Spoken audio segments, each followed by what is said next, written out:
Eder. Mech.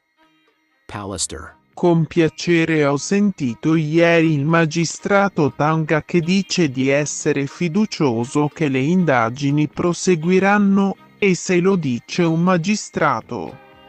Poi ho ascoltato la Bruzzone con la quale mi trovo d'accordo nel dire che i sacchi sono stati messi dopo aver depositato il cadavere nel boschetto. Dal mio punto di vista, essendo i sacchi senza impronte e intonsi, si potrebbe dedurre che la manovalanza ha portato e depositato il corpo di Liliana magari avvolto in una coperta o in altri sacchi. Certo non è stata trasportata con quelli trovati addosso. Sono anche rimasta colpita sul discorso della bara, mi è meravigliata il fatto che proprio la Bruzzone abbia suggerito che magari è stato proprio il marito a ordinare una bara economica. Mi stupisce però che il PM del caso abbia dato specifiche disposizioni affinché il corpo non fosse cremato o utilizzato a scopi scientifici. Quindi qualcosa di sicuro anche qui è andato storto.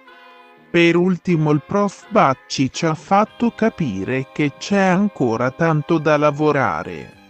Si è capito forte e chiaro che il povero corpo non parla e che di sicuro dovranno basarsi molto sui dati della prima autopsia.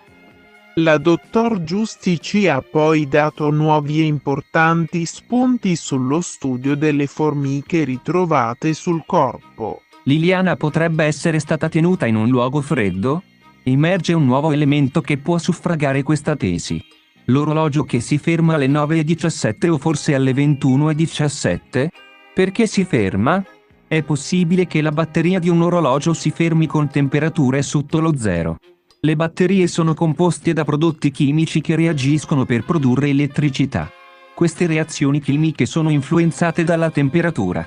A basse temperature, le reazioni chimiche rallentano, il che può ridurre la quantità di energia prodotta dalla batteria. In alcuni casi, le reazioni chimiche possono arrestarsi completamente, facendo sì che la batteria si scarichi. Le batterie degli orologi possono essere influenzate negativamente dal freddo.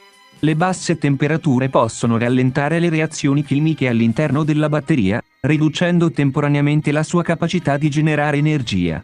Questo può far sì che l'orologio si spenga o funzioni in modo irregolare.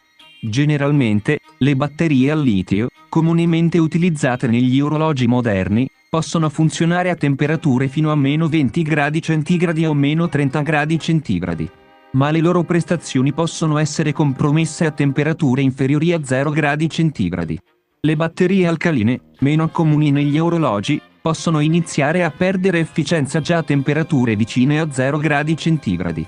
Per evitare problemi, è consigliabile 1. Evitare di esporre l'orologio a temperature estremamente basse per periodi prolungati.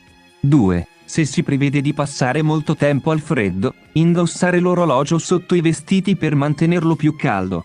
Andiamo ora a vedere un altro punto importante. I reperti autoptici nei casi di ipotermia.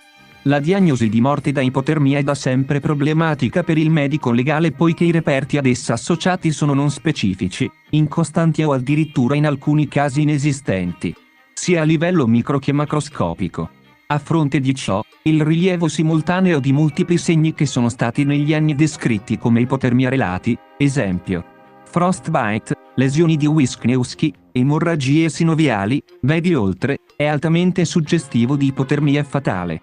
La loro assenza tuttavia non consente di escludere l'ipotermia dal determinismo dell'exitus allorquando i dati circostanziali siano positivi.